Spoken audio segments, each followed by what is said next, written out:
The realm of objective value breaks us out of these pathetic little prisons and allow us now to explore worlds beyond my little arena of feeling.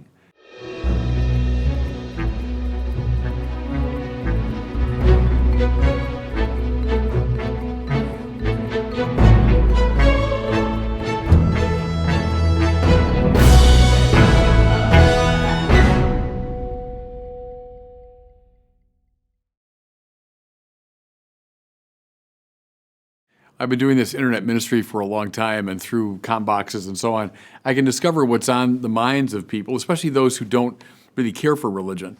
You know, questions about God, about suffering, about evil, about why Christianity is the right religion, a lot of the standard concerns and objections. But one of them, too, that comes up a lot is this issue of the objectivity of moral and intellectual values. Well, I did a video or an article or something recently that excited some of this commentary, and I want to read you one because it's very typical.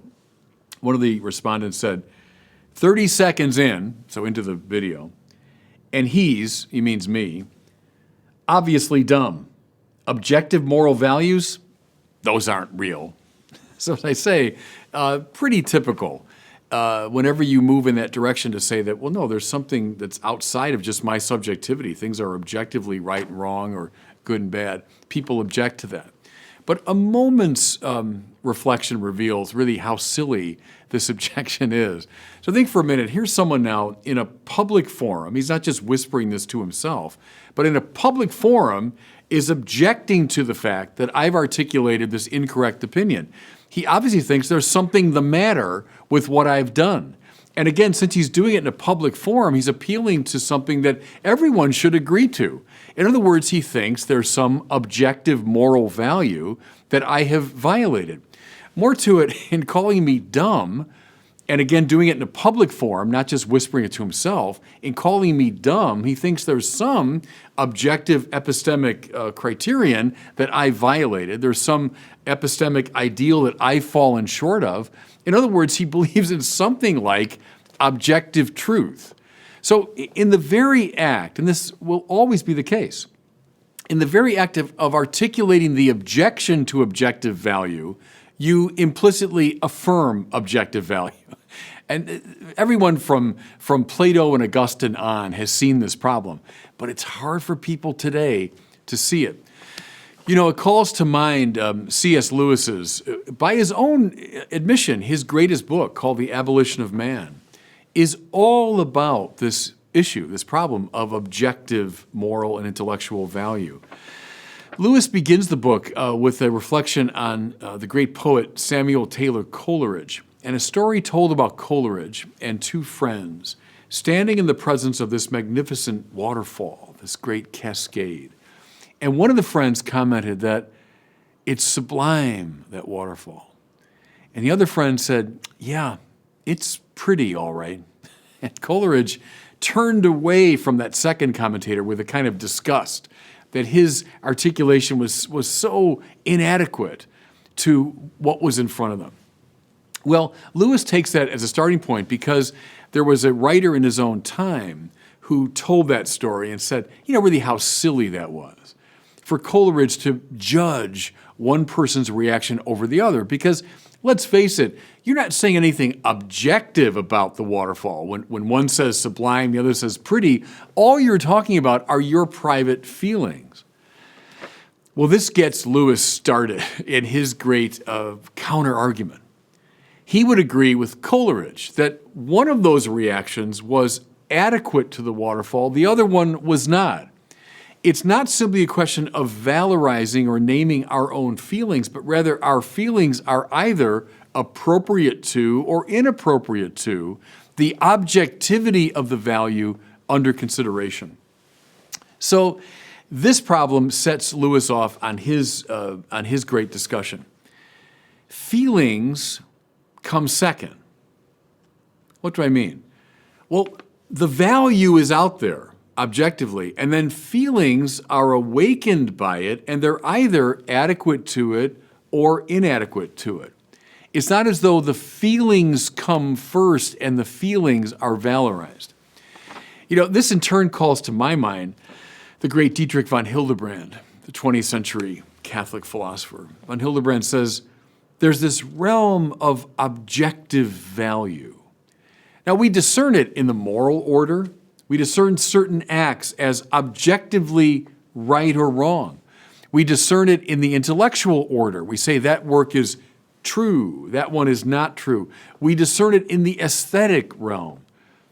When you're in the Sistine Chapel, you're in front of the Mona Lisa, you're reading the Divine Comedy, aesthetic value appears. That's beautiful, and that other thing is not. Now, the objective value, von Hildebrand says, ought to awaken a subjective value response. So he's not blind to the subjective dimension. So think of those two people. Boy, that's sublime. Yeah, that's pretty. What von Hildebrand would say is the first person was giving a much more adequate subjective value response to the objective value in front of him. Again, the objective controls the subjective. The subjective follows upon the objective. And all this now from Coleridge to Lewis to Dietrich von Hildebrand also calls to mind, and Lewis references him now in The Abolition of Man, the great Aristotle, who said the purpose of education is to get the student to like and dislike what he ought. That's a very simple thing to say, but the more you think about that, the more profound it becomes. Listen again. The purpose of education is to get the student to like or dislike what he ought. In other words, the liking should be commensurate with the value that's objectively before you. That you like Shakespeare, good, that's appropriate. That you dislike, let's say, a crude bit of doggerel, right, that's the correct ordering of the subjectivity. Now, here's the problem. What Lewis saw, what Coleridge saw, what worried Aristotle, what would have worried Dietrich von Hildebrand, is now the default position of, I'd say, most people today under the age of, let's say, 40 or 45. Namely, values are just expressions of my subjective point of view, my subjective feelings. Don't tell me what to think. Don't tell me how to behave. Don't tell me what's beautiful. My subjective feelings determine value. And what's the matter with that? Do you see, everybody, how it locks us into these little prisons?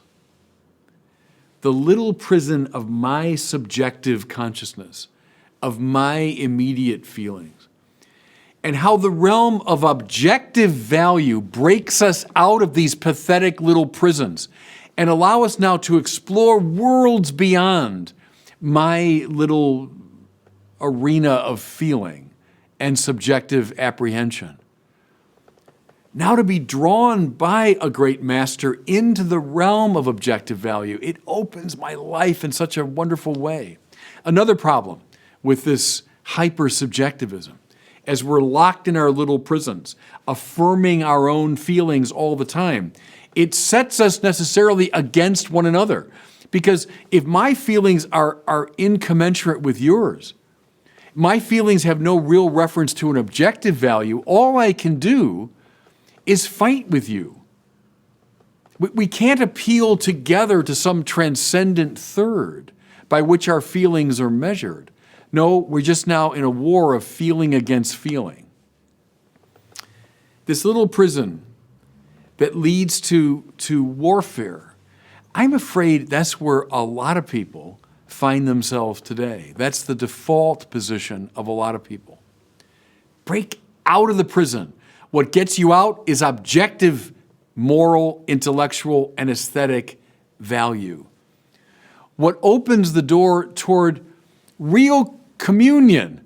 Together we fall in love with Shakespeare. Together we fall in love with Dante. Together we fall in love with these moral values.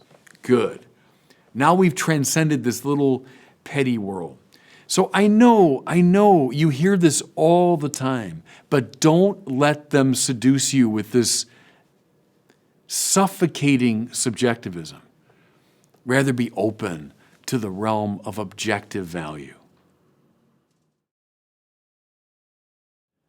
Thanks so much for watching. If you enjoyed this video, I invite you to share it and to subscribe to my YouTube channel.